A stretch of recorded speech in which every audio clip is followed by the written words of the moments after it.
Hey everyone, welcome to another episode of Leadership Now with me, Dan Pontefract. Today, gosh, I hope I could call you a friend, Roger. Yes, absolutely. Fellow Roger's traveler, even.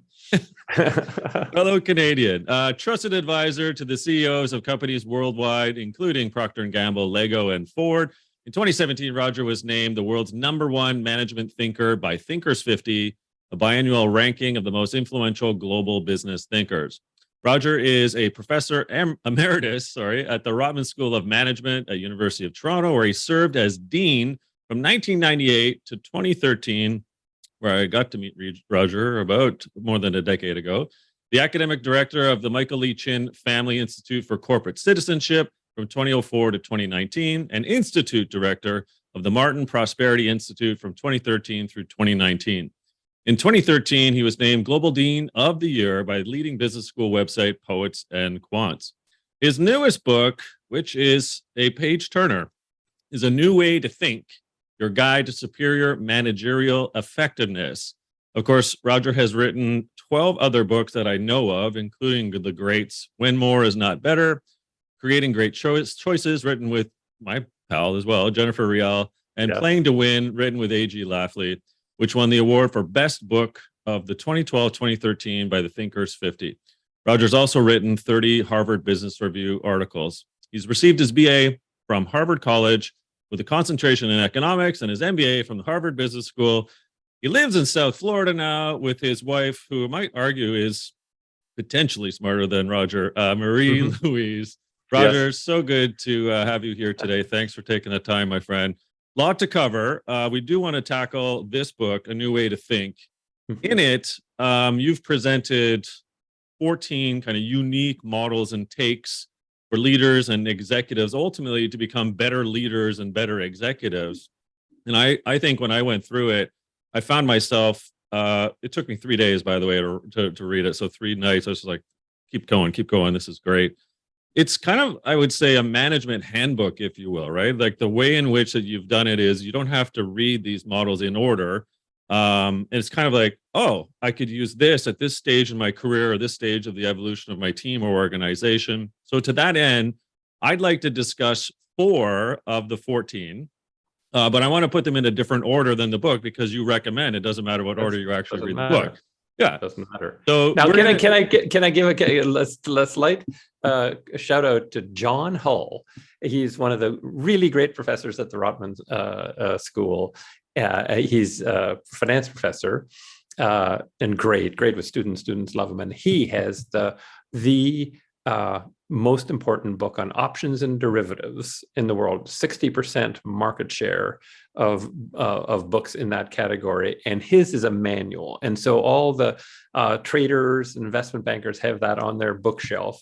And you go to the chapter that, if you're doing this or you're doing that, you pull out John Holt. So I used to talk to him about his book because he was all excited. It's on its like 11th edition or something, probably 15th by now. So that was a bit the inspiration. It's you can put it on your shelf and pull it out and say, oh, M&A or oh, innovation, and read that. So John Hull partially inspired this. Oh, I love it. Well, I love when you give hat tips like that.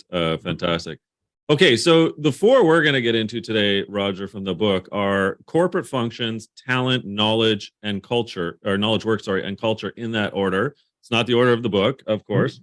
Corporate functions. So for those that know me, and you know me for more than a decade now, I come from the services and or people and culture HR side of organizations from my work at places like SAP and TELUS. And so one of my biggest beefs, if not top 3 banes inside the organization, is that whole notion of the corporate function. So i.e. IT, HR, other, support corporate functions.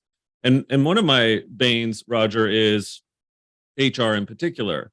And the notion that, we have to support the business, or, that's the business, or, that's not our problem, that's the business, as if they're not part of the business. And so you argue in the book that the functions that are there to faithfully execute the strategy of the operating business, those corporate functions, you argue, well, wait a second, like they also need strategy themselves. So it's not just the business that has the strategy. Actually, the corporate functions need strategies to be effective to the same extent that the operating businesses do. So let's unpack that to start with here. What's your take on it?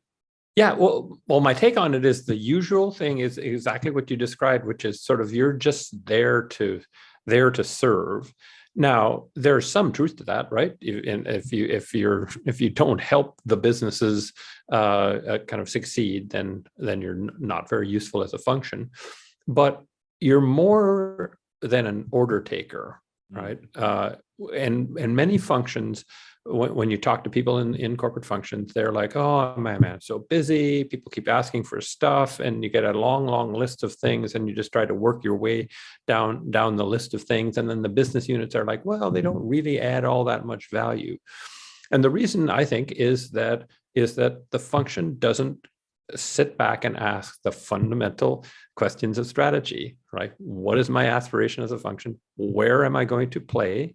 Where am I going to invest my resources? How am I going to win? That's how will I invest those resources in a way that creates value far in excess of my costs? Then what capabilities do I have to build? What management systems do I have to support that? And I find the functions that ask those questions and say, what's not as important? Why don't we figure out how to outsource that, for example? Because there's many things that are outsourcing now. I mean, if you'd gone back 50 years, your HR function would have been doing payroll, right? Yeah. Right, like literally making sure the checks went out now. Well, nobody does that anymore. It's all outsourced to somebody who does it better and cheaper, right? And like ADP or whoever. Yeah. And so as functions, you've got a real choice as to where do I invest and invest heavily, because I understand the businesses and how I can add value to them. And once I know what they need, and I've thought about that, I can ask myself, what's the cleverest way to accomplish that? And that's strategy. So I want functions to think of themselves as making real choices and having kind of a sense of agency. They're not just under the thumb of the business units and treated that way. Now, I also warn against going to the other extreme. You sometimes have imperial functions, which is like, we've decided what's important because we know our territory. We're IT, and we're going to decide exactly what you're going to get. And then the businesses are like, I don't want that. I don't care about that. No, that's what we're going to do. So you vacillate between sort of being servile, you're just an order taker trying to follow the list, or imperial. And I say there's a place in between, which is to be choiceful, to be strategic.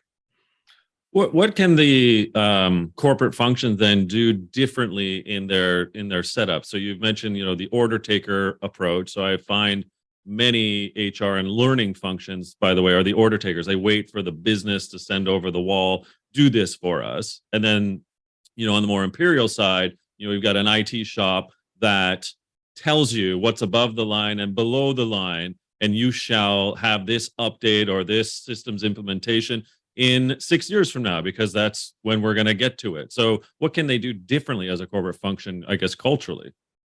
One is to really be like any good kind of marketing oriented organization is to understand your customer.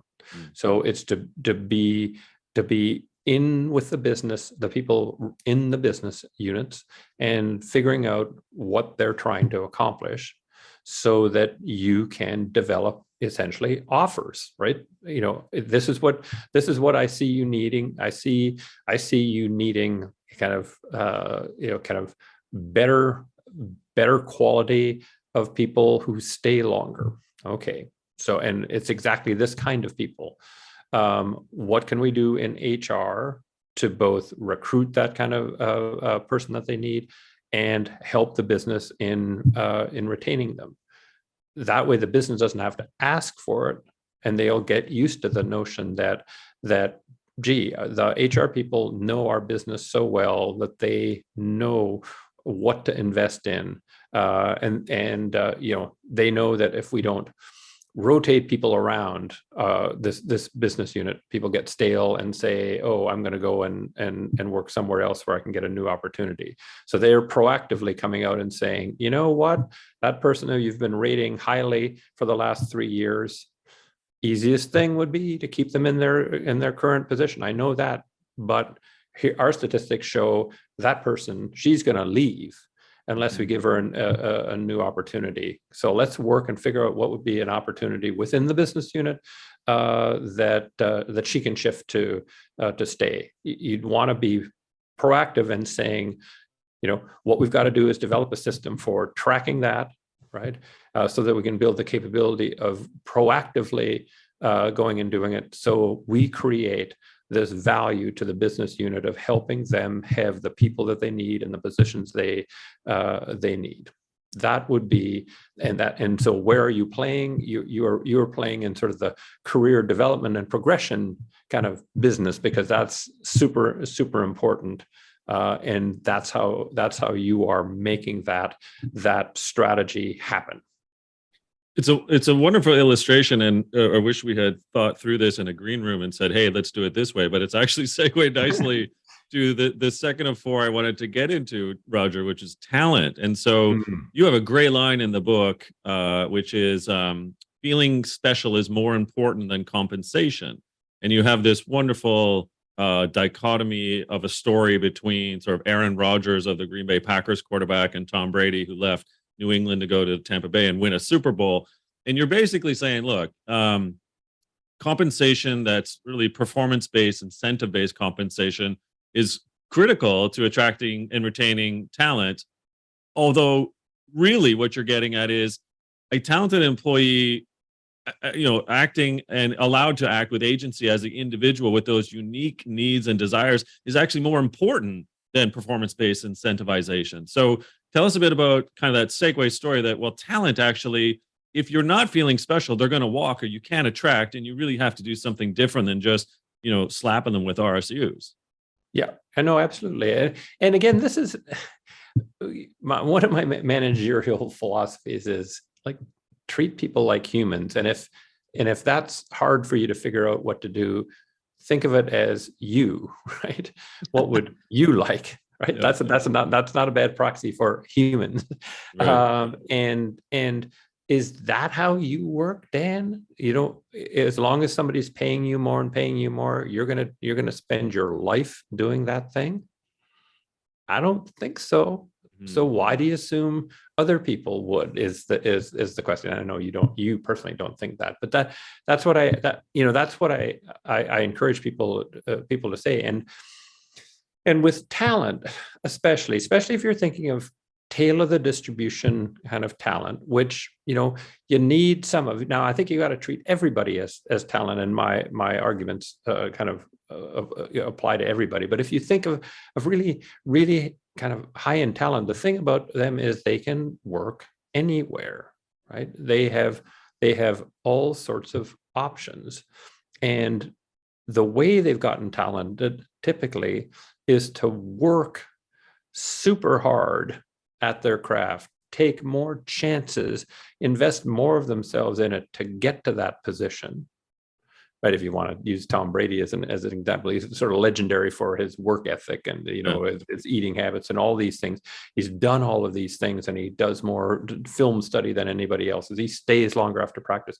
That's what these folks with talent do. They do all sorts of things to make themselves special, and then they hate, like fire, being treated like everybody else.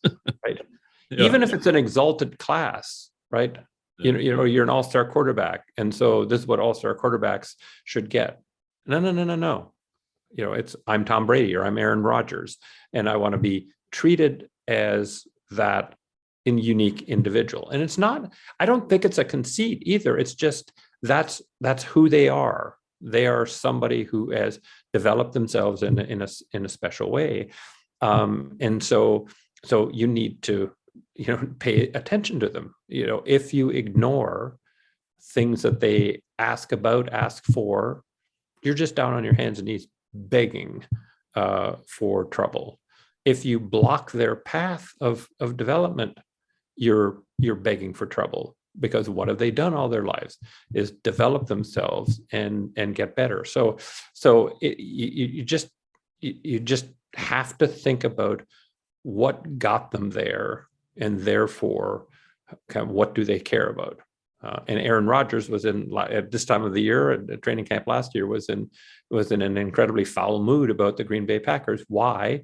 It's because they were ignoring what he felt the team needed. Did he want to run the team? No, but he just hated when he would say, boy, this player is playing great in practice. I'm really excited about the potential. And then the general manager cuts the player the next day. It's like, so you want to scream in my ear, your views don't matter at all. Good luck with that. They hit a point of almost, a divorce essentially, and then finally woke up and said, gee, maybe we should be paying some attention to Aaron Rodgers. And he's come to training camp this year all gleeful and ready to roll, ready to play, just because he hasn't been completely ignored. And I think it's just a lesson for talent in general. Listen to them. If you don't agree with them, tell them why. But don't say, I'm your boss. You're a fantastic research scientist, Dan, but I run this pharmaceutical company. Could you just please get back to work and do the research I'm paying you a pretty penny to do? Gone. You're gone. You're just maybe not next week, but you'll be gone as soon as another opportunity kind of presents itself. Do you think in those situations, Roger, when it comes to talent, and we know there is that curve, right, a bell curve, if you will, of talent on the high end of the bell, your top 10%, let's call it for the time being. Do you think when we're not listening to them, when we're not paying attention, when we're not sort of treating them with the respect that they do deserve because they are that outlier, they are that top and high performer, that when we don't, and whether it's the case of Aaron Rodgers or the data scientist examples, is it almost like an attack on their self-worth? Like, is that where we get to? Absolutely. That's a good way to describe it. And it's happened to me, and I can't stop myself from exiting, literally. I think it's felt very viscerally. And again, I like things, Dan, that don't cost you $1 to get $1 benefit.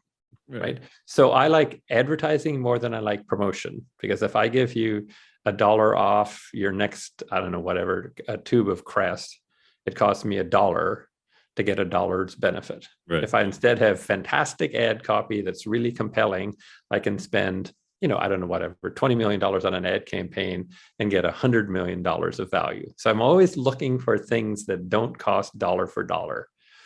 And considering talent's points of view, making sure you're not blocking their path of progress, giving them pats on the back for a job well done.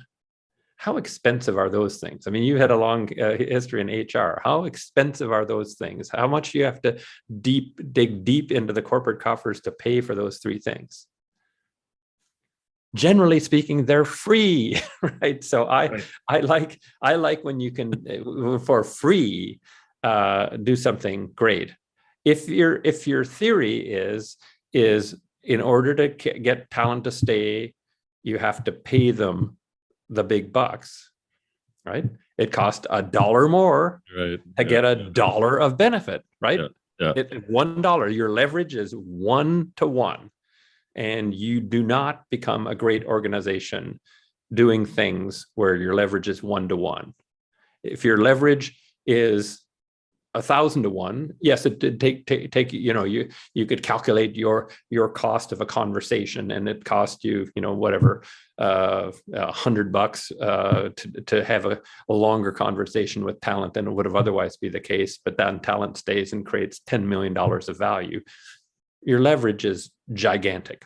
Yeah. And that's the way I think about lots in business.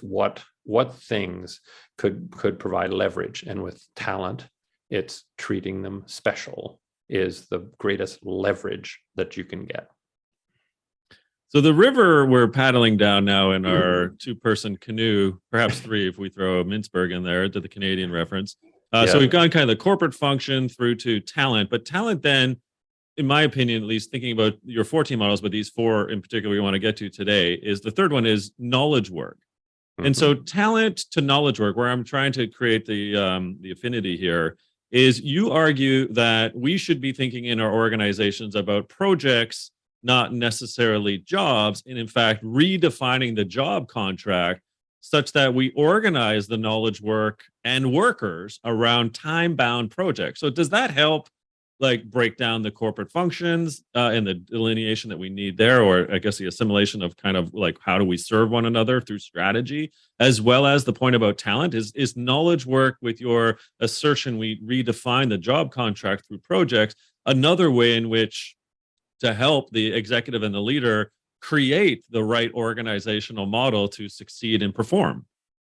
Yes, I think those are synergistic, and so if you put anybody, and talent included, into an organizational structure that wasn't designed for the task at hand, then I think you make their life kind of more more miserable, right. And also, right, functions tend to be kind of all kind of knowledge work, right? And I think the great tragedy of organizational design is that in the good old days, if you go back 100 years ago, what you'd have seen with most companies, most large companies that aren't tiny little small medium-sized enterprises, it would have been a lot of factories. Often they were manufacturing, but they can be a service factory, like a bank with its branches. Those are service factories. Automobile assembly plant as a product factory. There would be mainly those, and then small office towers that are sort of sitting on top of them.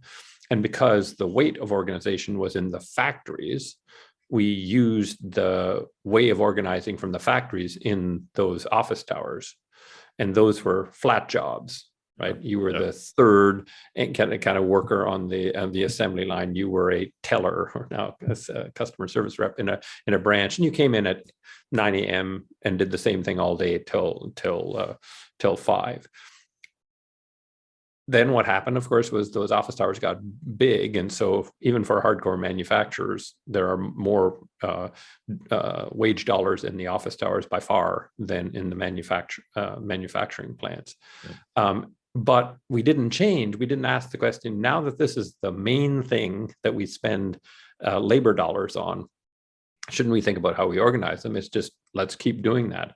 But if you look at all the work that goes on in office towers, the vast, vast majority of it is actually projects. So your title might be brand manager, if we go back, brand manager for Crest. But it's not as though you come in Monday and do kind of the same things all week long, right? Yep. You've got these projects. Oh, we're having pricing pressure on this. We got to go work with the retail trade to figure out how to deal with that. Oh, we've got a launch coming up. We're going to kind of brand this. We've got a new thing coming out. They're projects that come and go. And so what we've done is jammed people into these flat jobs when it's really a series of projects. I think that actually makes people's lives less fulfilling, because often they view things as, oh dear, I've got this project interfering with my work. right? Yeah. Well, no, that is your work. And if we just told them that, that would be better. And then the poor Crest brand manager, when Crest is super busy because they've got 5 or 6 things going on, that's when their wife or husband at home just says, "Hey, sweetie, since we're not seeing each other anymore, why don't we get divorced?" Right? It creates stresses. If instead, Procter & Gamble's got like $25 billion brands. If instead of each having a brand manager, you had a cadre of 25 kind of brand management specialists, and they could be deployed against projects, regardless of which brand it was, and they get deployed to projects and then follow them to their end and feel like I finished that project. One, you'd be more efficient. 2, I think it would be a more satisfying job. Mm-hmm. And lots of people say, "Oh, well, that's impossible for a big company, Roger. That's nice in theory." Well, last time I checked, Deloitte and Accenture are $50 billion companies, right. And that's how they organize. McKinsey's a $10 or $15 billion company, depending on who you believe. That's how they organize. So I think the future of kind of decision, what I call them, these are decision factories. They manufacture decisions, how to launch this product, how to redo our relationship with the trade, or whatever. They will be organized around projects. It's inevitable, but it takes a long time to change from a standard model. But it'll win because the companies that are organized by project are doing really well. So one of the reasons, a big company with 100,000 workers will have some big task, right? Oh, we've got to, install this new IT system or whatever, and they can't find 20 people to free up to do it because everybody's got their regular job. Right. Who do they call? Accenture or Deloitte, exactly. or IBM Global Services or somebody who, because they're organized by project, always have people that they can throw at it. And it costs, 5 to 10 times as much to do it that way than it does to do it internally. But the company says, yeah, we just didn't have the resources. Yes, you did. Yeah. Yes, you did. But they were all tied up in what they thought of as flat jobs. And they could say, well, I could get 5% of this person, 10% of that person, whatever. I'd rather have these full-time people come in from Accenture and charge us a whack of money to do it for us. So if all the industrial companies went to this, it would be bad for the consulting companies, but I can live with that.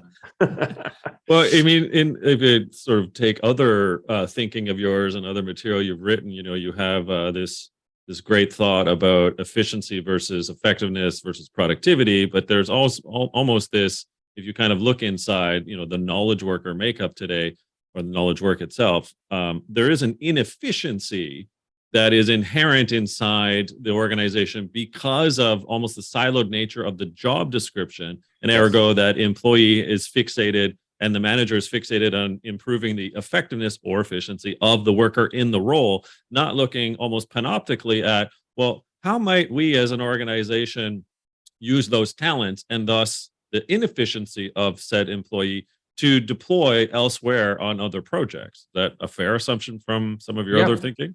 Yeah, no, absolutely. And we know that there's an enormous amount of unhelpful slack in the organization because these big organizations do this binge and purge thing, right? Yeah. Things are going well, they binge on hiring people, and then they say, oh, our bottom line is terrible, so we'll fire 10,000 white collar employees. And you'd say, oh my God, everything will grind to a halt, and generally it doesn't at all. And you probably were through that at SAP and tell us once or more times in each place. Several times in each place. And why, right? It's because there is a whole lot of unhelpful, unnecessary slack in organizations that you could get more efficient in a way that's more productive and, again, better for people. But it requires thinking about the model that you're using. And this is one of the things about the book. It's like, I talk about 14 models that need to be replaced, but people would not call that a model, right? Because it's done unthinkingly. Yeah. It's just like, this is the way it's always done. Let's go and recruit for a VP of this, as if that's their flat job. It's sort of one of the many sort of implicit models that constrain the way we operate. Yeah. All right, we got time for one more of the four I wanted to talk about today from the 14, and that's culture. And you know, it's not my favorite. It's just, to me, it's the one that for my line of work, right? As a leadership and culture strategist, it's the one that binds the book together, if you will, in my world. So you say culture can't be changed by mandating it, or formally recognizing roles and responsibilities. Rather, it can only be changed indirectly by altering how individuals work with each other. And so that, to me, screams behavior. It screams, what is it that we're doing as leaders and executives to create that right atmosphere, those right processes, the right working together, if you will, if you're an Alan Mulally fan, kind of principles. So tell me a bit, again, how your take on what it is and what it isn't, is the thing called culture. Sure. Well, to me, culture is the shared set of norms and interpretations people in an organization have that then drives what they think is the right thing to do, right? And so I say a company has got a strong culture, not necessarily good or bad. Strong culture is if you could have 20 people. It's sort of like in a operating theater where you've got people watching people operating. You've got 20 people up watching an interaction between like a manager and a superior and their subordinate. And then you got each of the 20 people to write down what really happened there. What's the narrative there? And if they all had the same thing, right, then you'd have a strong culture. Right. All right. Oh, wow. He was getting chewed out by his boss, and he's now in trouble, and he might be on the way out, and the bear pit, Roger. Going into the bear pit. Yeah. If instead people have different interpretations, oh, that was a friendly conversation, or that was all sorts of different conversation or different interpretations, then you don't have a strong culture, because you don't have shared interpretations of how things happen and what should happen. And so by developing that interpretation of what's happening, because it's a consistent pattern of behavior, right? You get the culture. That's how things are done around here. When somebody does a bad, underperforms, you chew them out like that. And so everybody will chew them out like that. And then you'll have a culture of hiding mistakes as long as possible, because you don't want to get chewed out like that, trying to blame somebody else, etc. That will be your culture. And then people will complain, well, we don't have an entrepreneurial culture here. People don't try things, right? I wonder why. Yeah. And then somebody will come in, well, we just need to reorganize and flatten the organization, or we need to mandate being more entrepreneurial. The CEO will say, we're going to be more entrepreneurial, right? And none of that, you're laughing because you're an experienced guy in this, you've seen it all, and it never works. Exactly. The only thing that will work, right, is by having the most senior people in the organization behave differently. Literally, and you can say, are you kidding me, Roger? It will take forever to change something. No, it won't, because Kremlin watching does not only happen in Moscow, right? It happens everywhere, right? Everybody watches the individual interactions among people, and then say, okay, that's how things are done around here. Therefore, I should both do things that way, and I should act accordingly.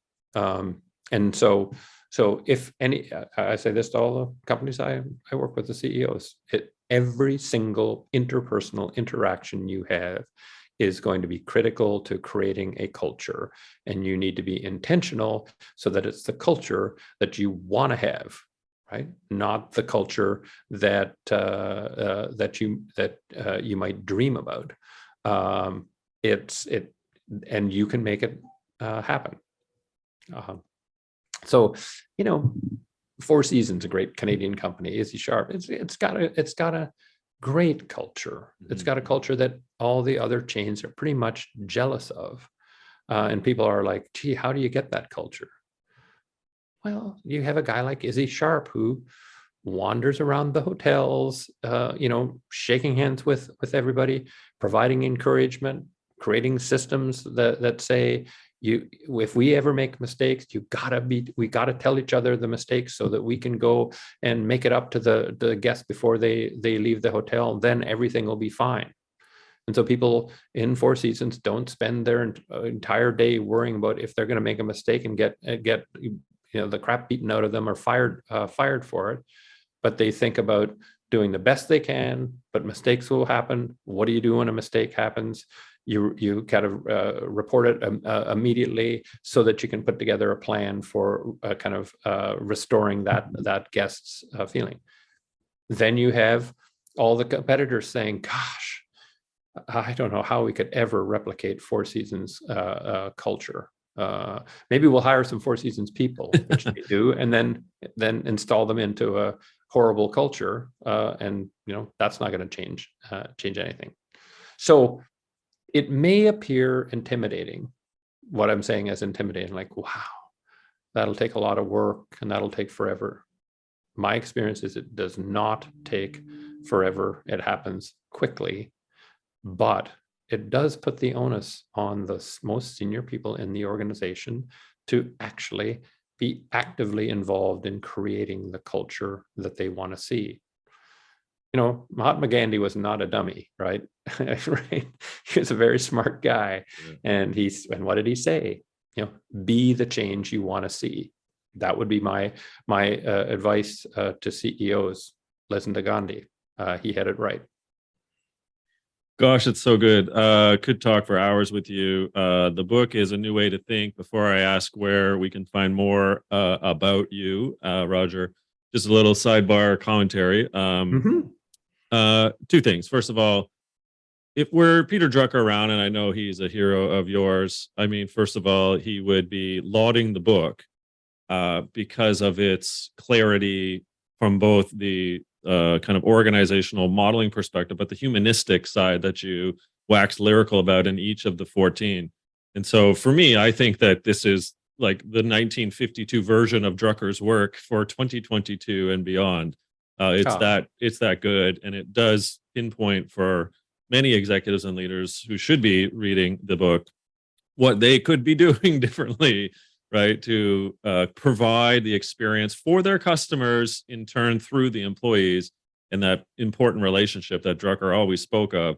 But you've taken it to a 2022 beyond level, which I think is really important. So I just want to say thanks for the book. And the second part is publicly wanted to thank you for your seemingly unending support of me as this up and coming Canadian, I suppose, in the world of management and leadership writing and thinking. You've always been in my corner. I just wanted to thank you for that as well. Well, thank you for saying both of those things. One, it's a pleasure to be supporting what you're doing. I'm a bit picky, and once with one of your books, I precipitated a whole lot of work. Oh yes, for you, but it's really easy for me to get involved and be supportive of somebody who's got the talent and dedication you have. So it's my pleasure. And second, thank you for what you said about Drucker. He is my hero, and to be compared in any way to the greatest management thinker of all time is a lovely thing. But I'm glad you picked up on the sort of the humanistic side to it. If there's like one synoptic thing I would give as advice to anybody in making any managerial decision, it is try and make it a human one, right? Is this kind of consistent with human beings and how they are? Or is it trying to turn a human into something that they really aren't? That'll steer you away from a hell of a lot of extraordinarily bad ideas. And so I'm glad you picked up on that, because it's becoming a stronger view of mine as I go along. Is that's where most of the managerial errors are made, when you treat customers, workers, shareholders, regulators as something other than, the human beings they really are. They're not robots, they're not autocrats, they're people. Treat them that way and more good things will happen than not. Well, if anything, the word humanity has the word human in it. So maybe if executives and leaders could be more human, then we'd have a better humanity. Roger, where can we find out more about you? Where's the best place to go? Well, I have a website where I've organized all the things I've written, and that's just www.rogerlmartin.com. If you do Roger Martin, it'll go to a very nice real estate broker in Houston who sends all sorts of things to me faithfully, but I don't want to bother him too much. So that I'm at Roger L. Martin on Twitter. And one of the things that I've been doing, as you know, for the last almost 2 years now, is writing a weekly Medium series. It's called the Playing to Win Practitioner Insights series, and people seem to really love it. And so if you just go to Medium, you'll find it. You don't have to subscribe to my thing. I do my things. I think of it as a public service, so it's freely available there, and it's also replicated on my website. You can find it there too. It's ridiculously good. I encourage everyone to go to that. It's just like this free Roger Martin insight into the brain of Roger. It's like, please go, everyone. Yes. Hey, Roger, thanks for this. I look forward to clinking glasses over a pint one day soon in the future. And again, congratulations on this, your 13th book. Thanks so much, Dan. It's always a pleasure. And yes, let's both go to the Drucker Forum this year in November, and we will clink that glass. Thanks, everyone, for listening to another episode of Leadership Now, in this case with the one and only Roger L. Martin.